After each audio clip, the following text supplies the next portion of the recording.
Hello friends, मैं आज आपको अपनी एक कविता सुनाऊंगा जो मैंने 2002 में लिखी थी, आज से 20 साल पहले। और जिस कविता को लिखने के बाद मेरे कविताओं में स्पिरिचुअलिटी आ गई थी, तो शायद उसके बाद मैंने कोई कविता भी नहीं लिखी है अभी तक उसके बाद। और कविता का शीर्षक था अश्रु कलेवर। अश्रु मतलब आंसू और कलेवर मतलब शरीर।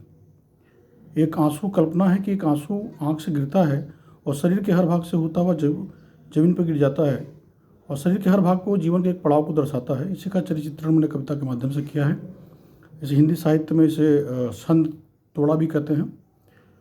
और कविता में सुनाता हूँ कि उम्र का ढलता आंसू, उम्र का ढलता आंसू आँखों से जो टपका, उम्र का ढलता आंसू आँखों से जो टपका, उदित हुआ कोई जीवन यह बतला सा गया। और सुर्ख गालों से गुजरा तो किलकारियाँ गूंजी, सुर्ख गालों से गुजरा तो किलकारियाँ गूंजी, कोमल शिशु के रंगों से वो हर्षा सा गया।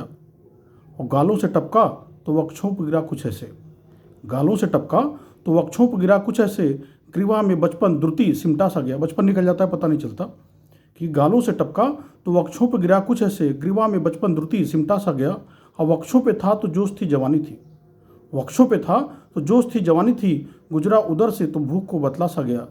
रिसा जांघों से तो संघर्ष था जीवन का कुछ लंबा, रिसा जांघों से तो संघर्ष था जीवन का कुछ लंबा, धैर्य और साहस को फिर वह बिसरा सा गया। और पहुंचा घुटनों पे तो घुटनों के बल आया जीवन, पहुंचा घुटनों पे तो घुटनों के बल आया जीवन, किसी अपने के सहारे को वह तरसा सा गया।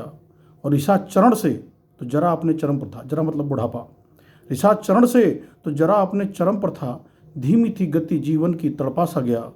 और रुका जो नखों पे पल भर को तो डर था ईश्वर का, रुका जो नखों पे पल भर को तो डर था ईश्वर का, अकिंचन रहा यह जीवन समझा सा गया। और नखों से गिरा तो धरती ने उसे सोख लिया, नखों से गिरा तो धरती ने उसे सोख लिया, नम आँखों से जीवन एक नया छलका सा गया।